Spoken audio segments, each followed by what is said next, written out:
కదా, సంతోషంగా బ్రతుకుతున్నారు కదా అని మోసపోవద్దు. అది దుష్టుడు వేషం వేసుకొని నిన్ను మోసపరుస్తున్నాడు.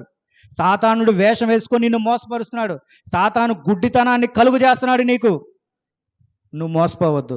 అందుకే మరణం వరకు నమ్మకముగా ఉండు. ఈ ప్రాణం పోయేంత వరకు, ప్రాణం పోతున్న సమయాల్లో కూడా నమ్ముకో. ప్రాణం పోతున్న స్థితికి వచ్చేసరికి ఆ ఇజ్రాయేలు రాజు ఏం చేశాడు?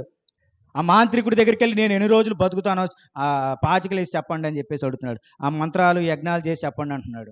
మరణం వచ్చినప్పటికీ కూడా ఆయన యందు నమ్మకం ఉంచాలి అంటున్నాడు. నువ్వు మరణం వస్తే ఏం చేస్తున్నావు? ఆ స్థితి వచ్చినప్పుడు ఇప్పుడున్న పిల్లలకి ఇంకెవరికన్నా బాగపోతే వెళ్ళి తాయెత్తులు కట్టించేస్తున్నారు. దేవుడేమో నమ్మకం నా మీద ఉంచు అంటే నువ్వు ఎవరి మీద ఉంచుతున్నావు? తాయెత్తుల మీద ఉంచుతున్నావు. నలన భయం రాంగలోనే ఏదేదో చేసేస్తూ ఉంటారు. దిష్టి తీస్తారు కొంతమంది. ఎందుకు దిష్టి తీస్తారు? దిష్టి తగిలిందనా? తీస్తే పోద్దా? నీ ఫోటో తీసి గోడకు పెట్టుకో, దిష్టి మొత్తం పోద్ది.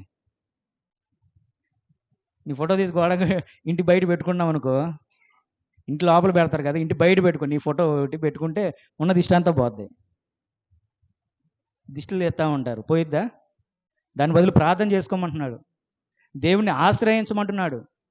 ఇది క్రైస్తవుడికి కావాల్సింది, క్రైస్తవుల్లో ఉండాల్సింది ఇది. నువ్వు మారావు అంటే ఏంటి మారావు? మారు మనసు పొందావు అంటే ఏంటి పొందావు? నీ పద్ధతి కూడా మార్చుకోవాలి. నమ్ముకొని కూర్చుంటే సరిపోదు.